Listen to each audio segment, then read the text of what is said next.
अक्टूबर आते ही दिल्ली के आसमान में प्रदूषण का जहर घुलने लगता है। पड़ोसी हरियाणा और पंजाब से पराली का उड़ता जहर धीरे धीरे राजधानी की हवा को जानलेवा बना देता है। दिल्ली की जानलेवा हवा को लेकर फिर से केंद्र और दिल्ली सरकार में बयानबाजी शुरू हो गई है।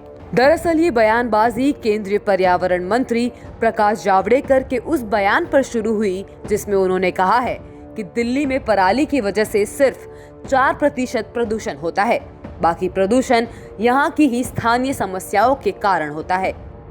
पराली का आज का पोल्यूशन का लोड 10% है, 3%। अभी तो केवल 4% लोड पराली का है, तो 96% प्रदूषण लोकल फैक्टर्स से है। यानी आपने यहाँ कचरे का प्रबंधन ठीक न करना, यहाँ भी बायोमास बर्निंग होती है, अनपेव्ड रोड्स रखना, धूल उड़ना, धूल का सप्रेशन काम न करना और कंस्ट्रक्शन डिमोलिशन का काम चलता है, वहां से भी धूल का निर्माण होता है। तो ये सब फैक्टर्स ऐसे हैं कि जहां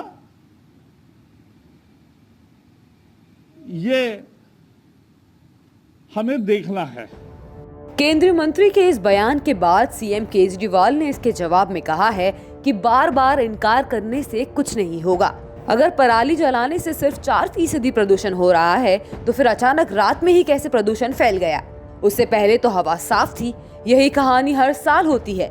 कुछ ही दिनों में दिल्ली में प्रदूषण को लेकर ऐसा कोई उछाल नहीं हुआ है। केजरीवाल ने ट्वीट करके आगे कहा कि इस बात को मानना पड़ेगा कि हर वर्ष उत्तर भारत में पराली जलने की वजह से प्रदूषण फैलता है और इसके निदान के लिए हमें साथ मिलकर लड़ना होगा। राजनीति करने और एक दूसरे पर आरोप लगाने से कुछ हासिल नहीं होगा। लोगों को नुकसान हो रहा है और कोरोना के वक्त में इस तरह प्रदूषण का संकट चिंता का विषय है।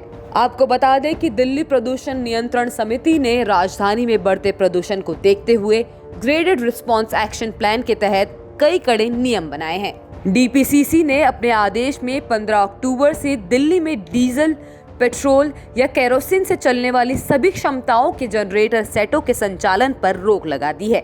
वहीं दिल्ली खतरनाक होती जा रही है।